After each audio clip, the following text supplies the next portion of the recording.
If there's one thing I hate about the FNaF games, it's this Gohan hair having, Gregory striped shirt wearing, My Hero Academia main character crying loser.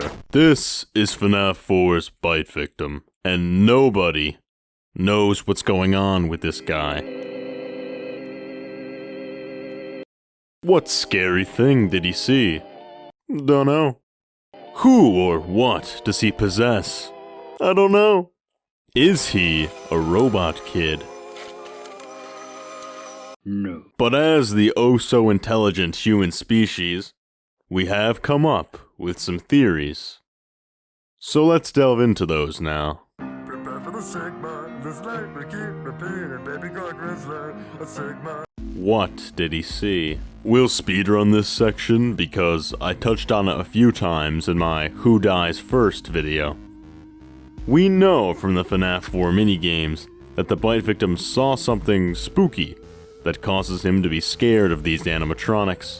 Bite Victim saw failure is the theory that Bite Victim saw a spring lock failure. I like this one. It works with the what is seen in the shadows is misunderstood in the mind of a child line, and the spring locks in the movie could be confused as stomach teeth. There's also a spring lock suit with what appears to be hair in this back room. Bite Victim saw Charlie is the idea that Bite Victim saw Charlie's murder. And I have a harder time with this one. Bite Victim is scared of the animatronics, not the purple guy. So it doesn't check out that he would show no fear around him, but tons of fear around the suits. I heard the theory recently from this lovely user that he could have seen the puppet lying on Charlie's corpse and interpreted that to be the animatronic eating or killing her.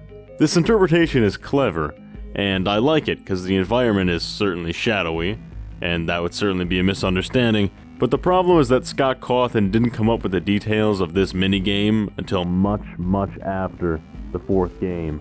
Not that Scott doesn't retroactively give meaning to things where there wasn't any before, he does it all the time, but I'd like to think that he would clear up the mystery of what Bite Victim saw in this game or the next one, which he said he does with these types of mysteries. Bite Victim saw Elizabeth is the theory that Bite Victim sees Elizabeth die. This would be kinda wild. I'd like to ask why Baby exists at this point in the timeline, but we see from Into the Pit that she probably died before the MCI, somehow. I guess William Afton got to labbing pretty early. This would of course explain the stomach mouth in Nightmare Fredbear. A problem with this though, is that I find it hard to believe Baby's AI would not notice the Bite Victim watching what's going on.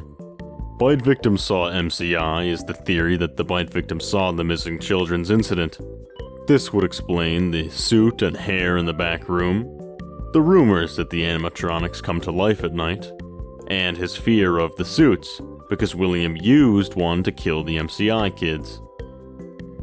But if he did see the MCI, he likely saw it before the police even took notice, as there's no missing posters anywhere around Fredbear's, and that's another problem. We're in Fredbear's, and it seems quite likely that all the kids died at a Freddy's establishment. At least that's the way the MCI is depicted in the other interpretations. Though it could be interesting to note this still could be an MCI victim under certain interpretations. We see in the Give Gifts, Give Life minigame that this Golden Freddy spirit, their body's not actually at the same place as the others, if it's meant to be taken literally. We could interpret this as the four kids being in Freddy's, but the puppet can't even help Golden Freddy, cause they're somewhere else. Fredbear's. Anyway, the problem you're all probably yelling about, yeah, the MCI is believed to have happened in 1985, not 1983 when the Bite Victim dies. The Bite Victim could still have seen a murder, but maybe it happened in a separate event. My personal favorite interpretations are that the Bite Victim either saw a spring lock failure or a murder stuffing done by Afton in his suit. Now onto the main focus of this section.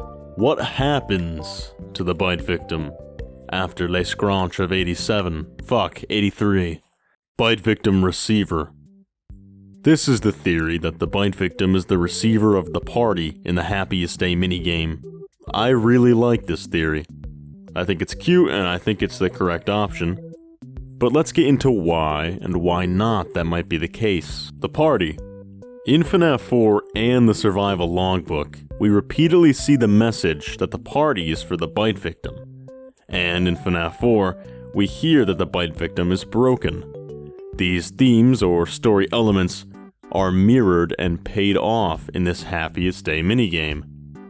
In fact, throughout the course of FNAF 3's minigames, we're assembling pieces to put together a party for a particularly sad child, where his friends, in the form of the 4 animatronics, attend. Operating under the theory that we play as Mike in FNAF 3, it's likely he's filling out his survival logbook during this time period, and it's in FNAF 3 that the Happiest Day minigames are completed. Additionally, look at it from a game design and release schedule perspective. We have FNAF 3, the latest game in the timeline at the point of its release, where we can get a good ending and Happiest Day. We then have FNAF 4, the earliest game in the timeline, where a crying child is broken, is said to have a party planned, and by the end, needs putting together. And after FNAF 4, we have FNAF World, where we assemble the pieces to make this Happiest Day possible. I really think that it was Scott's intention to make this little guy the bite victim. The only problem with that is, where's Cassidy? We have these randoms sitting around here. Hi there, a small aside, who are these kids? I feel like nobody ever talks about this, but we're here in this like spirit realm kind of thing, right? Why are there random kids here? Did William have more victims that we don't know about? Are these kids alive and this is a real place but we're in like the spirit version of it? And that's why the kids have color and we don't? Are the puppet and the kids on a different plane of existence? Let me know what you think by smashing the comment button, liking the channel, and subscribing to the video. We have these randoms sitting around, but where's Cassidy? Especially if it's Cassidy talking to the crying child in the security logbook. Why is she just not here? Is she just boxing up William while Charlie takes care of things? There's nothing in here that indicates she'd do that. Is crying child Cassidy? And there's only one spirit in Golden Freddy? Then what the hell is this thing? Maybe Cassidy is the crying child, but he's not Golden Freddy, he's the plush. And the faded text is Charlie pointing to Cece's name, which is Cassidy. We see the puppet and plush as drawings in the book, but there's no drawing of Fredbear. But wait, the puppet is giving cake to a girl, so maybe the receiver is actually Cassidy, who's not the crying child, but Cassidy, who the puppet's convincing to finally let go and stop torturing William, or whatever she's doing in Ultimate Custom Night, and fuck! Free victim. My brain already hurts, and it's about to get much worse. Hi, it's me in post-production. Just so you know, there is a theory that when the bite victim dies, he just goes through Happiest Day and doesn't possess anything that has the same name as this one. This theory's a bit weirder, but just so you know, I know that theory exists. Okay, back to the video. Free victim is the idea that bite victim is a Sigma. Instead of remaining as Izuku Midoriya, he decides to grow a pair and assist whatever this is in setting up the Happiest Day and saving all 5 MCI kids.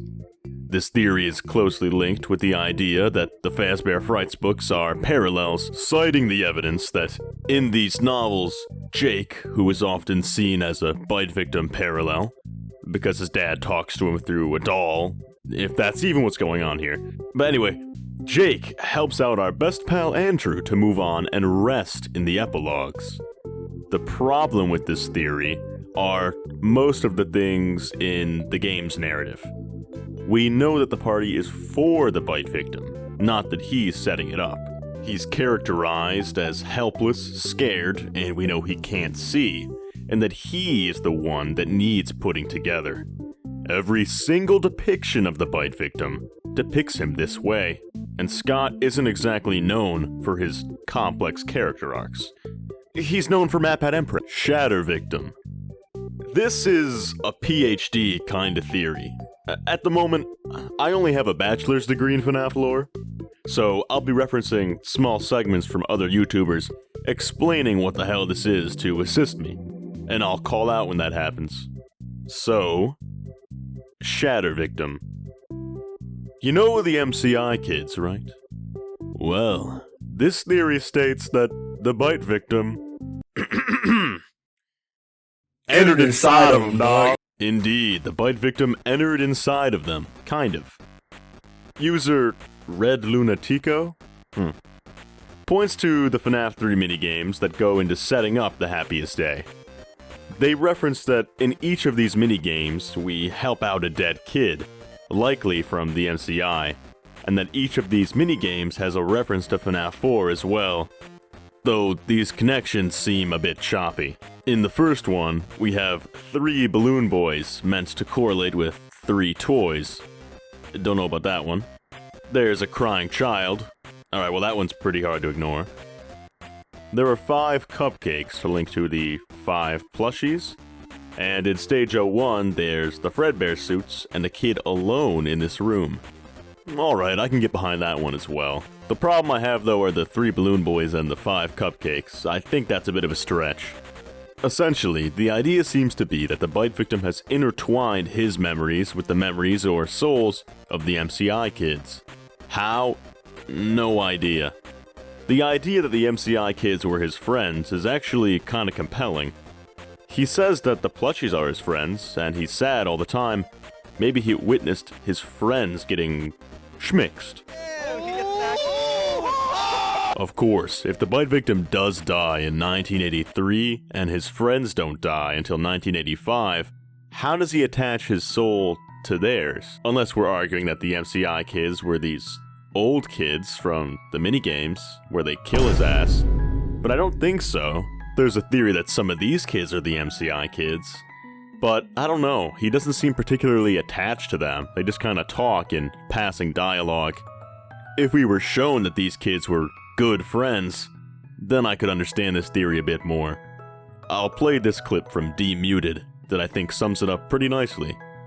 Shatter victim, which is according to _ the objectively better theory. The Shatter victim is the idea that the crying child's memories or agony or whatever are shattered into the core 5 animatronics of Freddy, Bonnie, Chica, Foxy, Golden Freddy. Maybe Charlie was responsible for this. Maybe he was just so incredibly close to those characters. Either way, he can only move on once those 5 MCI plus Charlotte move on.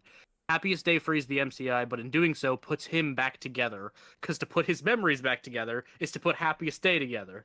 His memories equals Happiest Day equals free everyone equals free him. I've heard enough. I heard enough within like the first 2 sentences of that. Network victim. This one's even more brain-melting than the last one. Time to plagiarize a Reddit post. Yes, yes. Like a true entrepreneur, I will wait for somebody else to do the work so I can steal it. It's okay to play 1 hour video games. The guy who's right behind you, who you were gonna beat, but you slowed down to play 1 hour video games, crosses, and he beats you, and then he takes your future wife and he impregnates her. Admirable-Hospital 67 posits, The theory posits there's essentially an intangible network that connects various events through emotions and memories. It's a subspace of the real world, but it's not like the memory of real events infects the objects surrounding them, most notably technology, which are able to conduct these memories and output things from them, which basically just means that animatronics get haunted, but also things are left with an imprint on the memory, such as this network would be first established through the bite victim through his intense memories, and as a result, would basically flow down the network into everything. Many strands build off what he initialized, and as a result, he travels throughout all these newly created subtunnels. TLDR, the bite victim's memories created a subspace in reality, where all the agony in FNaF comes from. I'll keep it a buck with you, I wish I could comment on this, but honestly I have no idea what this guy's saying. Looks like it might connect to the everything that happens out there has an effect in here line from FNaF World. Perhaps the flip side and the real world are colliding. Spark Victim is simply the idea that the death of the crying child motivates William Afton to take action and investigate paranormal activity. Notably, it's separate from Will Care, in that he doesn't actually give a shit that his son is dead, but he sees an opportunity in this to experiment with life. Yeah, I like this one, and I think it is the best option if that is a narrative we're going with. The narrative that William Afton is in some way pushed into action by the bite victim's death. I don't think he cares. I think he sees it as an opportunity. It lines up with his character from the other interpretations as well, who's not shown to be a very caring father. I'm gonna move on from the super complex theories now. There are a couple others, like Memory Victim, which has stuff in common with Shattered Victim. I'll link a post about that below, just because I feel like a lot of it overlaps and I don't want to be covering the same ground. Follow Victim, the theory that the bite victim is attached to Michael Afton himself in some way. I actually like this one, because it makes sense regarding the survival logbook, which has the spirit of the bite victim within it. I suppose it fits under the Shatter Victim umbrella as well, because when the crying child's soul splits, part of it could attach itself to Michael. It would also leave both William and Michael hauling around the spirits of people they'd killed on their bodies. An interesting narrative element. Dreadbear Victim. I don't think this is literally saying that bite victim is Dreadbear, but more so that he's represented by it. In the Dreadbear minigames, we have Dreadbear on this table, and we're operating on his brain. We can also see that there's a stitch scar on his upper head. Dreadbear is a play on the name Fredbear, obviously, and the bite victim received a wound to his brain from Fredbear. In this minigame, Handuna also has this dialogue. Welcome back to Research and Development. Today, we are using science to pervert the mysteries of life and reanimate the inanimate. This whole thing could be pointing to William Afton's experiments on the bite victim's dead body. The FNAF 4 house and hallway are also present in this DLC. This theory's got some kick to it. Let's finish with Cassidy Victim. This has become rather relevant lately. Cassidy Victim is the idea that Cassidy, the 5th MCI kid, and the bite victim are the same character. This was recently popularized by dual process theory, and some evidence for this includes Golden Freddy's possession. Golden Freddy isn't literally possessed in the same way as the others, at least not in the sense where the possessor has actual control over the suit. They kind of just drag it around with them. This could be because the bite victim died in different circumstances to the other kids, in a hospital bed away from the suit, and his agony simply imprinted on it. William Afton also could have played the death of his son off as part of the MCI to avoid suspicion and appear like a grieving father. This would help him not get convicted. Believers of this theory also posit that Charlie is the faded text in the logbook, and a bit more evidence is that there are 6 total graves in the FNAF 6 ending, not 7. With the whole 4 games, 1 story thing, you'd think the bite victim's death would be important enough to, even if he's already at rest, give him a grave in this ending. But no, there's only the 5 MCI kids and Charlotte. But this could make sense if the 5th MCI kid is the bite victim. Although, like any theory involving the bite victim or the vengeful spirits, you can poke holes in this. If Cassidy is the vengeful spirit, the character of bite victim doesn't fit the role of vengeful spirit at all, especially if we look at his helpless demeanor in the logbook. Golden Freddy is one of the most likely characters to be the vengeful spirit, and his appearance also lines up somewhat with the vengeful spirit of Golden Freddy in the movie. The story seems more narratively consistent if this is a different character. Bite victim also dies in 1983, so I applaud William Afton for being able to disguise the disappearance of one of his children until 2 years after, when his murder spree happens. Boy, we've sure gone over a lot today, so I think I've had enough of the bite victim for a while. The next video in this series will be on the many interpretations of Michael Afton.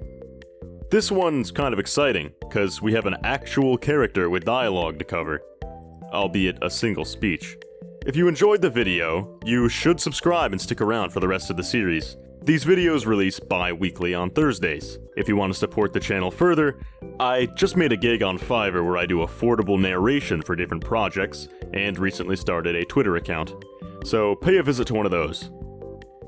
It's been a lot of fun watching the channel grow over the last couple weeks, and seeing new people coming in. I'll see all of you in the comments. See ya.